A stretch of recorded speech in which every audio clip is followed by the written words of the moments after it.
सभी को नमस्कार। आज हम BA second year physical geography में जलवायु विज्ञान के अंतर्गत तापमान का अध्ययन करेंगे। तापमान से हमारा अभिप्राय क्या है, तापमान किसे कहते हैं, इसका विस्तृत वर्णन आज हम इस क्लास में करेंगे। तापमान यानी टेम्परेचर।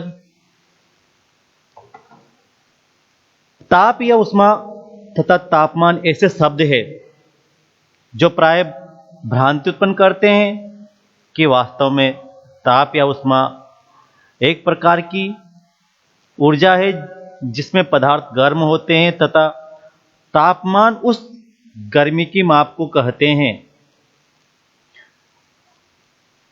इस प्रकार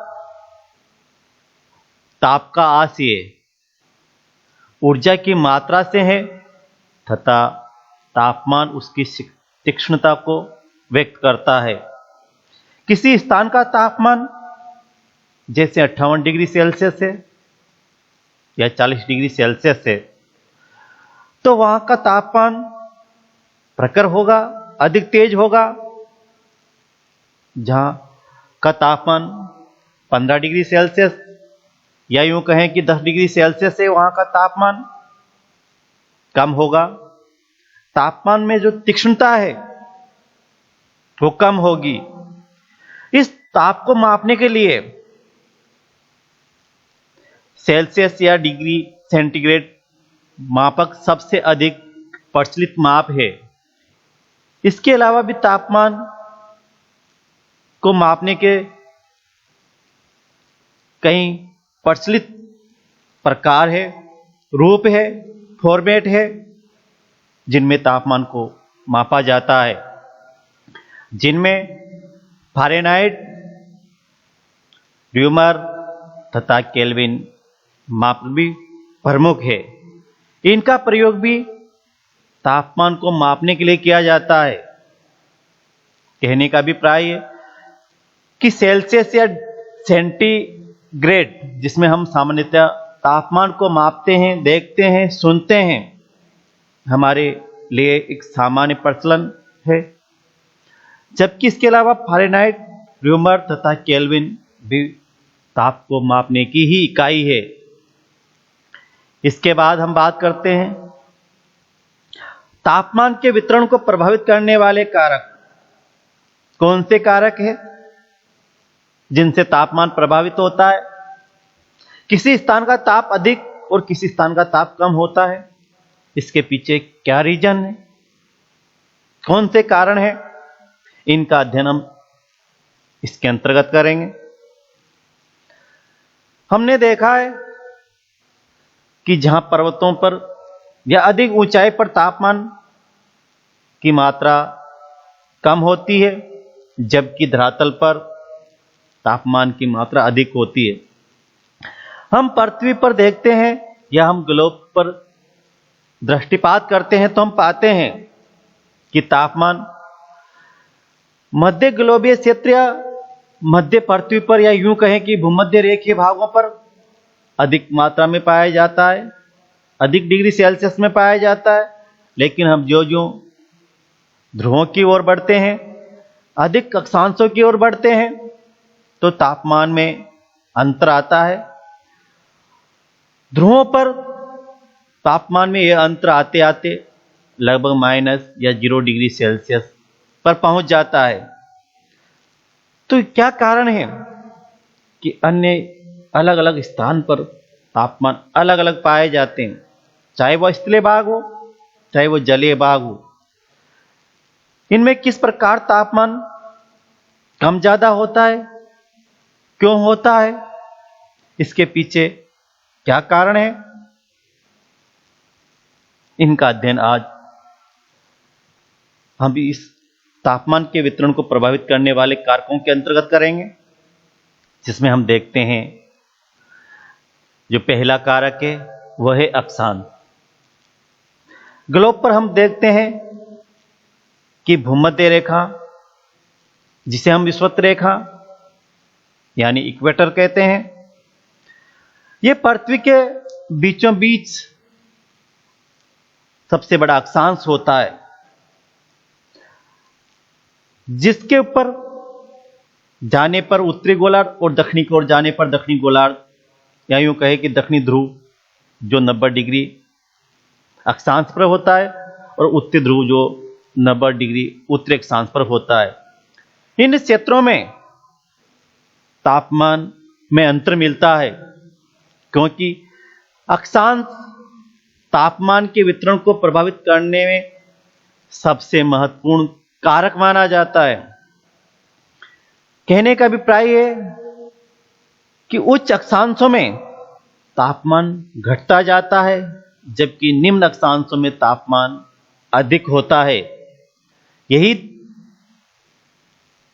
देखते हैं हम विषुवत रेखा से यदि ध्रुवों की ओर जाया जाए तो चला जाए तो चले तो क्रमशः तापमान घटता है, क्योंकि जैसा कि मैंने भी आपको बताया कि भूमध्य रेखा एक 0 डिग्री अक्षांश पर स्थित पृथ्वी का वृत्त अक्षांश है। यहां पर तापमान हमेशा 12 महीने लंबवत सूर्य की किरणें प्रकाशित करता है, जबकि उत्तरी गोलार्ध, दक्षिणी गोलार्ध यानी उच्च अक्षांशों में सूर्य की किरणें सीधी नहीं पड़ती, तो वहां पर तापमान भी कम मात्रा में प्राप्त होता है। हम देखते हैं कि जून के माह में 21 जून को जब सूर्य कर्क रेखा पर सीधा चमकता है, तो उत्तरी गोलार्ध में या कर्क रेखा पर तापमान सबसे अधिक प्राप्त किया जाता है, जबकि शीतकाल में मकर रेखा पर सूर्य लंबवत चमकता है, स्थित होता है, तो वहां पर तापमान की प्राप्ति सबसे अधिक होती है। यानी हम कह सकते हैं कि कर्क तथा मकर रेखा पर लंबवत होने पर अयन वर्तों पर अधिकतम तापमान रहता है, जैसा कि हम ग्रीष्मकाल में देख पाते हैं। लगभग 20 डिग्री उत्तरी गोलार्ध में अधिकतम तापमान अंकित किया जाता है, और इस कल्पित जो समताप रेखा होती है उसे तापीय विषुवत रेखा यानी थर्मल इक्वेटर कहते हैं। ध्रुववर्तों तथा ध्रुवों पर सूर्य की सदैव तिरछी किरणों के कारण वहां हमेशा तापमान न्यूनतम होता है। कहने का अभिप्राय यह है कि अक्षांश इस तापमान के वितरण को काफी मात्रा में प्रभावित करता है। यही कारण है कि ध्रुवों पर कम तापमान पाया जाता है, जबकि विषुवत रेखा या उसके आसपास का जो क्षेत्र है वहां अधिकतम तापमान पाया जाता है। इसके अलावा हम बात करते हैं इस तापमान को प्रभावित करने वाले या इस वितरण को प्रभावित करने वाले अन्य कारकों पर, तो उसमें पाते हैं हम सागरी तली से ऊंचाई। कहने का अभिप्राय है कि जो स्थान समुद्र तल, सागर तल से जितना अधिक ऊंचाई पर स्थित होगा वहां का तापमान कम होगा। जैसा कि हम वायुमंडल में अनुभव प्राप्त करते हैं कि जो जो हम ऊंचाई की ओर बढ़ते हैं तो तापमान घटता जाता है, और इसकी घटने की दर 165 मीटर ऊंचाई पर 1 डिग्री सेल्सियस होती है।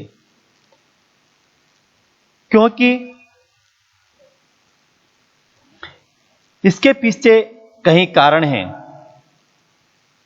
पहला कारण है वायुमंडल की जो विभिन्न परतें होती है, उनसे जब सूर्य ताप गुजरता है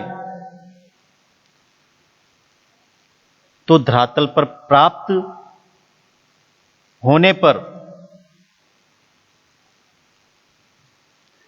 वह धीरे धीरे धरातल से पार्थिव विकिरण के रूप में धीरे धीरे वह वापस वायुमंडल में चला जाता है। तो जो ऊंचाई पर जाते हैं, जितनी हम समुद्र तल से ऊंचाई पर जाते हैं, वहां उस पृथ्वी की जो उष्मा है वह पहुंचते पहुंचते शीतल हो जाती है। यही कारण है कि हम जो जो ऊंचाई की ओर बढ़ते हैं तापमान घटता चला जाता है। यही कारण है कि भारत में जो हिल स्टेशन होते हैं, पर्वतीय पर्यटन स्थल होते हैं, चाहे वह पंचमढ़ी हो, चाहे वो ऊटी हो, चाहे शिमला हो, इन क्षेत्रों में धरातलीय भाग की तुलना में, समुद्र तलीय भाग की तुलना में या समुद्र तटीय भाग की तुलना में तापमान कम पाया जाता है। और इसी वजह से इन क्षेत्रों में ग्रीष्म काल में तापमान कम होने के कारण पर्यटक काफी मात्रा में आते हैं।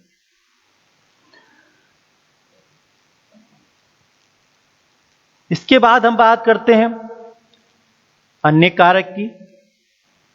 उसमें हम देखते हैं सागर तट से दूरी। यह कारक किस प्रकार तापमान के वितरण को प्रभावित करता है? जल का यह स्वभाव होता है कि वह स्थल की अपेक्षा अधिक देरी से गर्म होता है और अधिक देरी से ही ठंडा होता है। इसीलिए समुद्र अपने तटवर्ती भागों की जलवायु पर समकारी प्रभाव डालते हैं। हम देखते हैं कि समुद्र का जो तटीय भाग होता है, जो किनारे वाला भाग होता है, वहां का तापमान सर्दी हो चाहे गर्मी हो, चाहे सुबह हो चाहे शाम हो, चाहे दिन हो या रात हो, वहां का जो दैनिक तापांतर होता है, जो वार्षिक तापांतर होता है, उसमें सबसे कम अंतर पाया जाता है। जबकि 20 डिग्री उत्तरी अक्षांश से आयु कहें कि हम शुष्क मृस्थलीय उपोष्ण भागों की बात करते हैं, तो वहां दैनिक वार्षिक जो तापांतर होता है वो सर्वाधिक होता है। जैसे हम बात करते हैं चूरू की, तो यहां दिन का तापमान गर्मी के समय या यूं कहें कि जून के समय लगभग 40 से 50 डिग्री सेल्सियस के मध्य होता है। और उसी दिन की जो रात आती है, उस रात में उसका तापमान घटकर 20 से 25 डिग्री हो जाता है। तो यहां जो तापांतर पाया जाता है दैनिक, वह सर्वाधिक होता है। इसी प्रकार हम इस शुष्क मरुस्थलीय भाग की बात करते हैं, तो यहां ग्रीष्म ऋतु में तापमान लगभग 50 डिग्री के आसपास चला जाता है, जबकि शीत ऋतु में यह तापमान माइनस तक पहुंच जाता है। क्योंकि यहां क्या है, स्थलीय भाग है और स्थल का मुख्य स्वभाव होता है कि वो जल्दी गर्म होता है, जल्दी ठंडा होता है। जबकि जल का यह स्वभाव होता है कि वह देरी से गर्म होता है और देरी से ठंडा होता है। इस वजह से, इस कारण से समुद्र के आसपास जो तटवर्ती भाग है वहां समकारी जलवायु पाई जाती है। क्योंकि जब धरातल ठंडा होता है रात में, तो उस वक्त जलीय भाग या यूं कहें कि समुद्री भाग जल्दी ठंडा नहीं होता, और वह समुद्र का जो गर्म क्षेत्र है, जो जलीय भाग है, उसकी ओर से गर्म हवाएं आकर उस समुद्र तटीय भाग पर जो तापमान कम हो रहा है उसको प्रभावित करती है।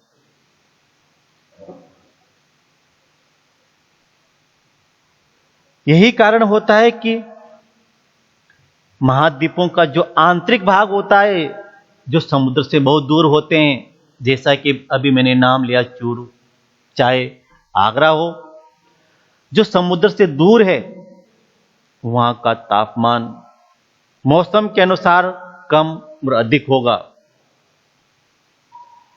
इसके बाद हम बात करते हैं अगले कारक की, तो वह भी इसी से संबंधित है, जलीय और स्थलीय भाग से संबंधित। कहने का अभिप्राय यह है कि चौथा जो कारक है, जो तापमान के वितरण को प्रभावित करता है, तापमान की प्राप्ति को प्रभावित करता है, वह कारक है जल एवं स्थल का भिन्न स्वभाव होना। अभी मैंने आपसे कहा कि जल का यह स्वभाव होता है कि वह जल्दी गर्म नहीं होता और जल्दी ठंडा भी नहीं होता, जबकि स्थल भाग जल्दी गर्म हो जाता है और जल्दी ठंडा होता है। कहने का अभिप्राय है जल तथा स्थल का परस्पर विरोधी स्वभाव होता है। जल की अपेक्षा स्थल शीघ्र गर्म होता है और शीघ्र ठंडा होता है।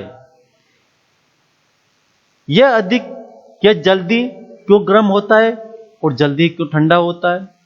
इसके कई कारण हैं, जिनमें प्रमुख कारण है जल की तुलना में स्थल का सापेक्षिक घनत्व अधिक होता है। हम देखते हैं जब हम पृथ्वी के भौतिक स्वरूप या आंतरिक संरचना की बात करते हैं,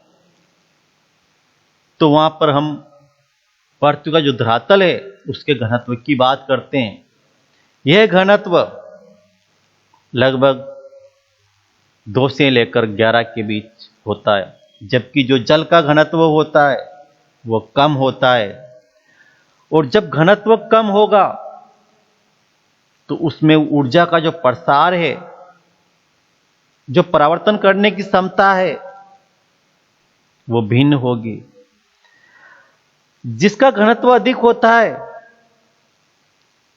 वह भाग उतना ही जल्दी गर्म होता है, क्योंकि उसके जो अणु होते हैं, जो परमाणु होते हैं, वो परस्पर नजदीक होते हैं और इस कारण आसानी से गर्म हो जाते हैं।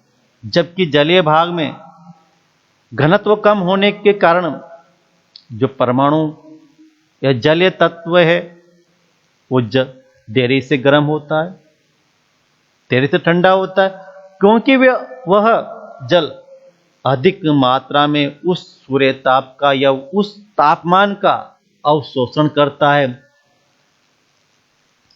जबकि स्थलीय भाग उस तापमान का कम शोषण कर पाता है।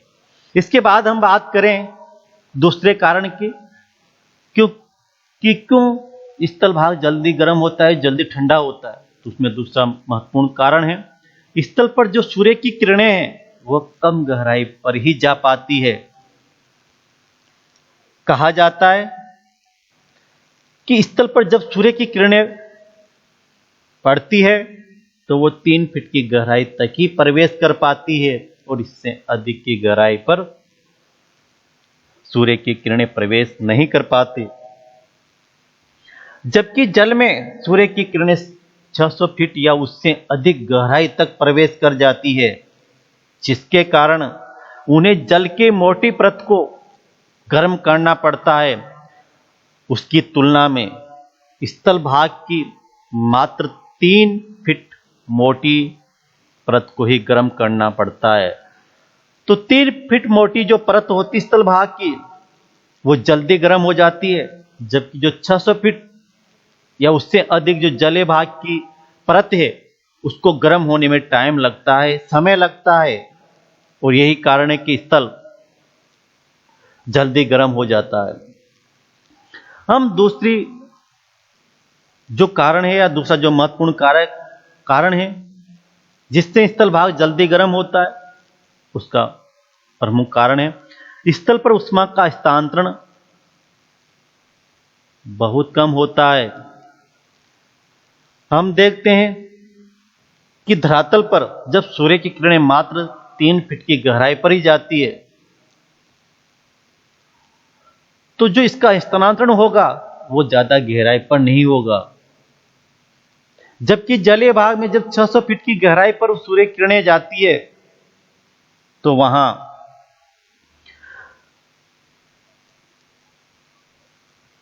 ऊष्मा का स्थानांतरण अधिक होगा।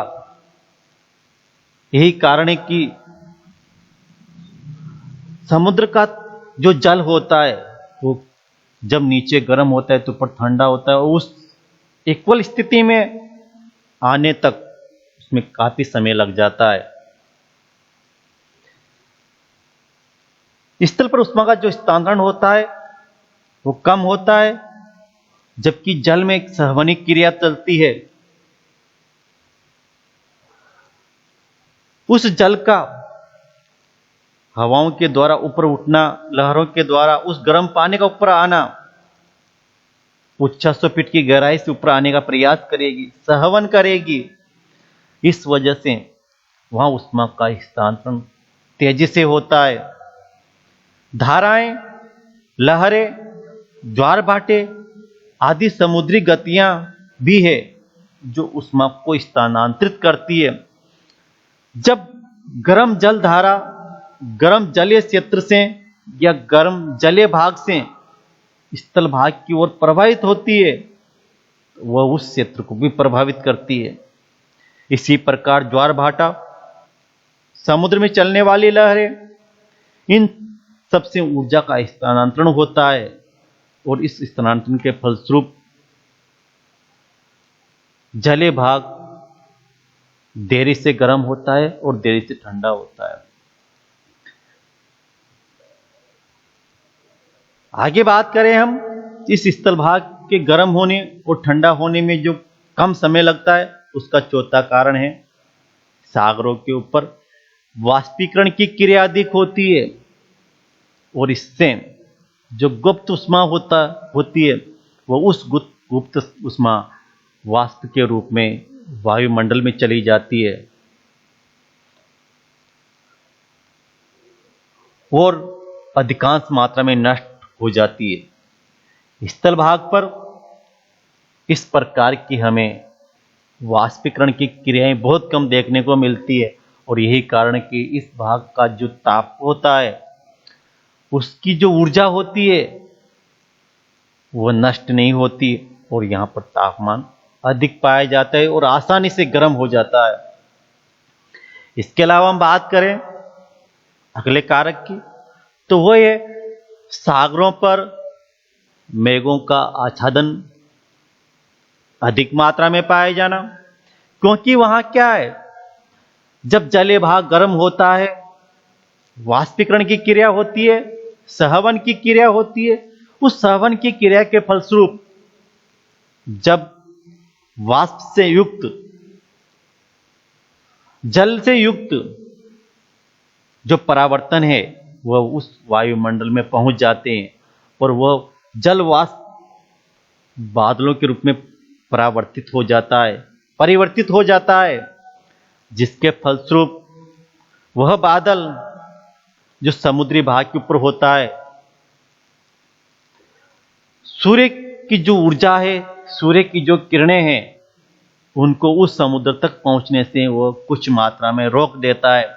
जबकि हम धरातल पर अधिकांश समय देखते हैं, वर्ष के अधिकांश महीने देखते हैं कि आकाश बिल्कुल साफ होता है, स्वच्छ होता है।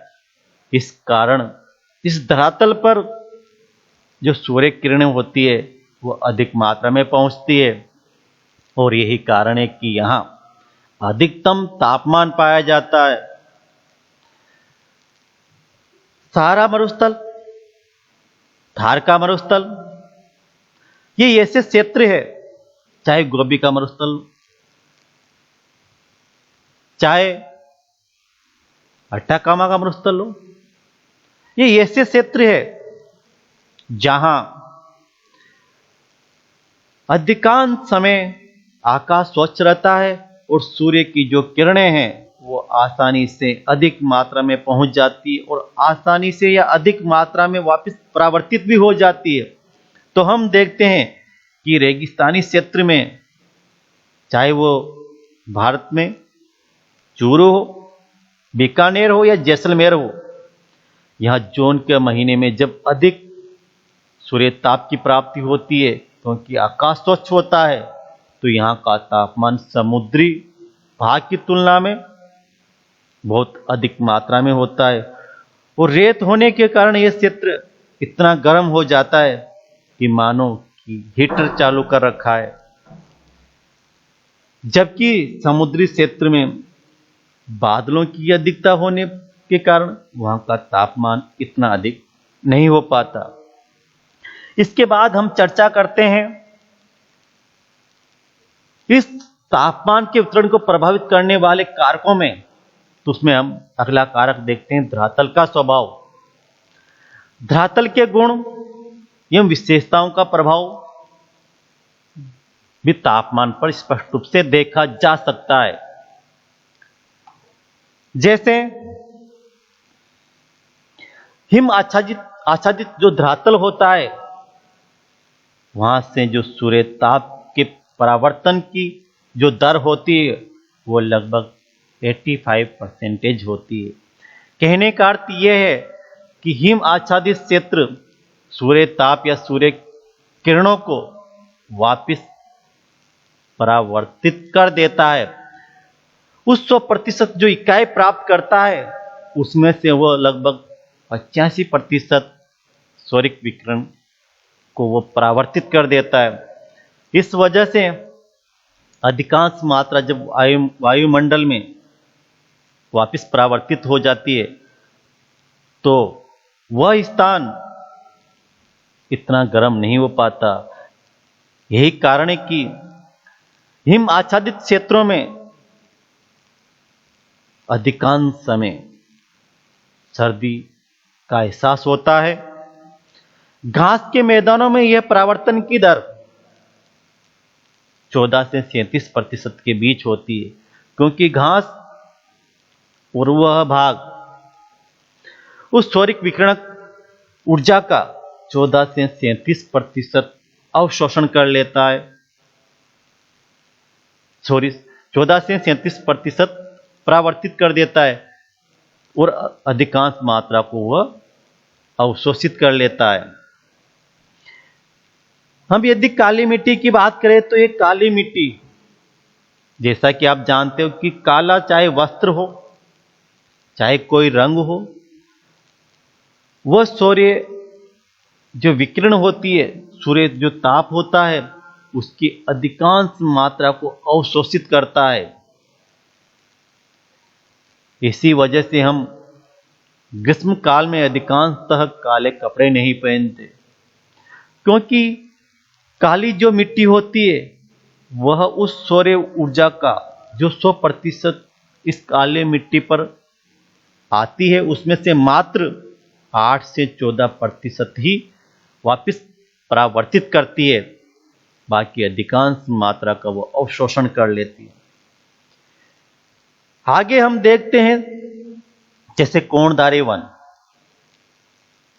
इतने ग्रीन होते हैं, इतने अधिक ऊंचे होते हैं, जो अधिकांश सौर विकिरण ऊर्जा का अवशोषण कर लेते हैं और उस सौर विकिरण ऊर्जा का मात्र 10% तक ही ये परावर्तन करते हैं। यदि हम विशाल जंगली जो वन्य क्षेत्र है, सघन वन्य क्षेत्र है, उसमें जाते हैं तो खुले मैदान की तुलना में वहां हमें तापमान की अधिकता प्राप्त होगी, क्योंकि वहां क्या है, जो सौरिक विकिरण ऊर्जा है उसका अधिकांश शोषण किया जाता है, अवशोषण किया जाता है और वहां तापमान अधिक होता है। जबकि हिमे क्षेत्र या हिम आच्छादित क्षेत्र में तापमान कम होता है। इसके बाद हम बात करते हैं सूर्य ताप या जो तापमान है उसके वितरण को प्रभावित करने वाला जो कारक है, वह महत्वपूर्ण कारक है भूमि का ढाल। भूमि का ढाल भी तापमान के वितरण को प्रभावित करता है। हम देखते हैं चाहे पहाड़ी क्षेत्र हो चाहे अन्य क्षेत्र हो, जो ढाल सूर्य के सामने होगा, अभिमुख होगा,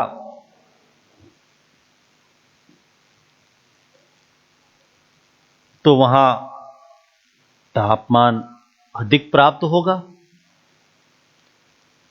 जो भाग आवरण रहित है, चाहे वह वनस्पति से हो, चाहे वह अन्य किसी प्रकार से हो, तो वहां भी तापमान अधिक मात्रा में प्राप्त होगा।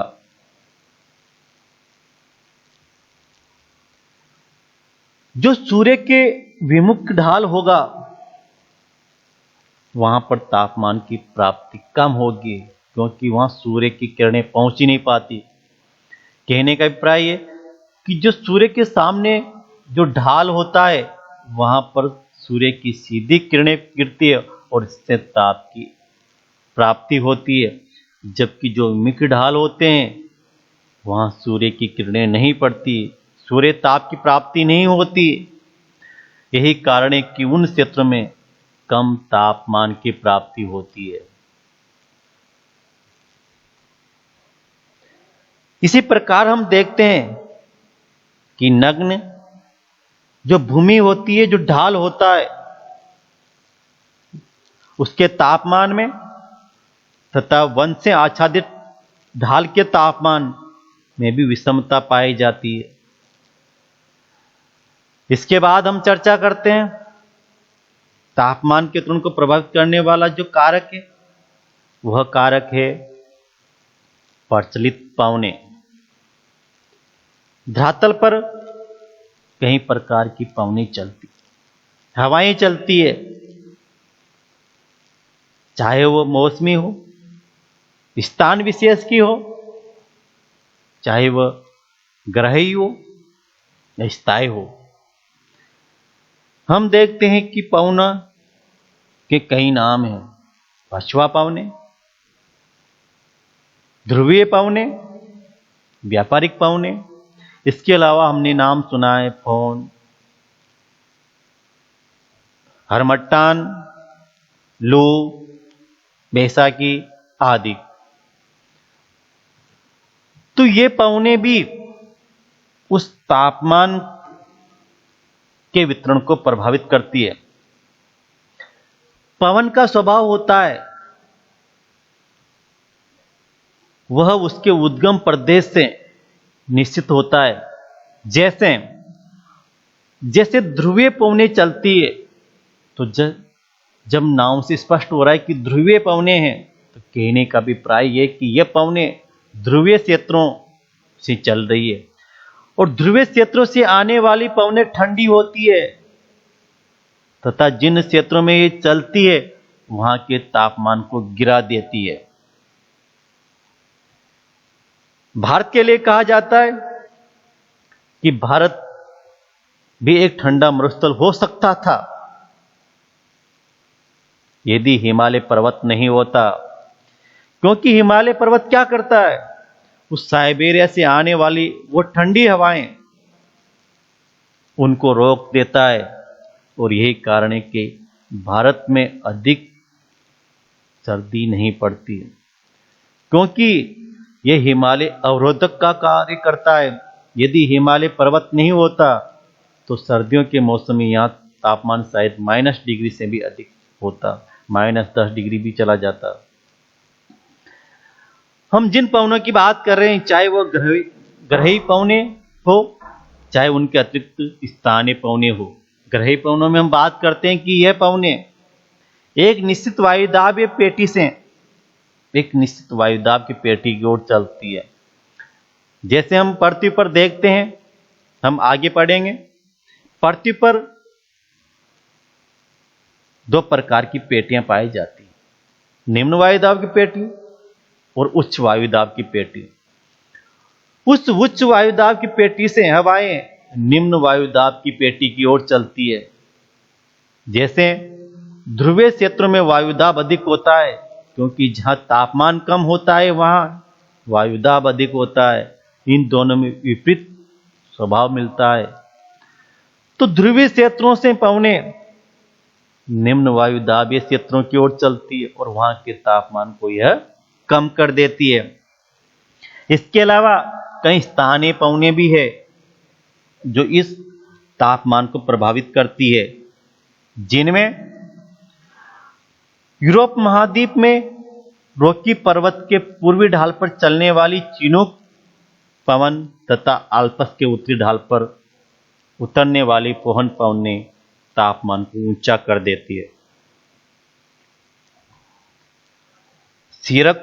सिराको और हरमट्टान आदि गर्म रसले पवनें हैं, धूल भरी आंधियों के साथ चलती है और ये जिस क्षेत्र में जाती है वहां के तापमान को ये बढ़ा देती है।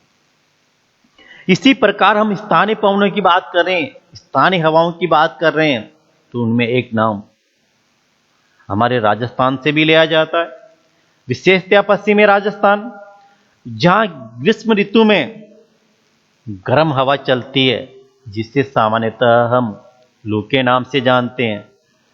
और ये जिन जिन क्षेत्रों में चलती है, जहां तक चलती है, वहां के तापमान को प्रभावित करती है या बढ़ा देती है। इसके बाद हम बात करते हैं तापमान के त्रुटि को प्रभावित करने वाले कारकों में, तो उसमें अगला कारक आता है महासागरीय धाराएं। आपने सुना होगा कि महासागर पर या महासागरों में दो प्रकार की धाराएं प्रवाहित होती है, एक एक गर्म जल की धारा और एक ठंडे जल की धारा। गर्म जल की धारा और ठंडे जल की धारा, ये दोनों भी तापमान को प्रभावित करती है। यदि किसी समुद्री जो गर्म जल धारा है वह समुद्र तटीय भाग की ओर चलती है, उस स्थल की ओर चलती है जो समुद्र के नजदीक है, चाहे वो ठंडा क्षेत्र है, लेकिन वहां पर जो गर्म जल धारा पहुंचती तो उस क्षेत्र में तापमान को बढ़ा देती है। और यदि जल धारा ठंडी चलती है तो वह उस क्षेत्र के तापमान को कम कर देती है। इसका अच्छा सा उदाहरण हम देखते हैं उत्तरी पश्चिमी यूरोप के तट पर बहने वाली जो अटलांटिक गर्म धारा है। इसके कारण वह यूरोप जो उच्च अक्षांशों में स्थित है, जहां पर हमेशा सर्दी पड़नी चाहिए, वहां के जो बंदरगाह है वो जमने चाहिए, लेकिन नहीं जमते, क्योंकि यह क्या है, जो अटलांटिक तट की धारा है ये गर्म है और उस तटीय भाग के तापमान को, जो शीत तापमान है, उसको बढ़ा देती है। जबकि इन्हीं अक्षांशों पर स्थित साइबेरिया के पूर्वी तटीय भाग में ठंडी धारा के कारण शीत ऋतु में बर्फ जम जाती है, बंदरगाह बंद हो जाते हैं। इसी प्रकार हम बात करें संयुक्त राज्य अमेरिका के पूर्वी तट पर चलने वाली या बहने वाली गल्फ स्ट्रीम जो गर्म जल धारा है, इसके कारण समुद्र तट का जो तापमान होता है वह ऊंचा होता है, जबकि इन्हीं अक्षांशों में स्थित पश्चिमी तट शीत ऋतु में जम जाते हैं। इस प्रकार हम कह सकते हैं कि समुद्री धाराएं अपने स्वभाव के अनुसार तटीय भागों के तापमान को नियंत्रित करती है और यह जो वितरण है तापमान का, इसको अधिक मात्रा में प्रभावित करती है। कहने का अभिप्राय है कि जो हम तापमान का वितरण धरातल पर देखते हैं तो उसके कई कारण हैं जिनसे प्रभावित होता है, जिसमें हमने अभी देखा अक्षांश, सागर तल से ऊंचाई, सागर तट से दूरी, जल एवं स्थल का भिन्न स्वभाव, धरातल का स्वभाव, भूमि का ढाल, प्रचलित पवनें और महासागरीय धाराएं। धन्यवाद।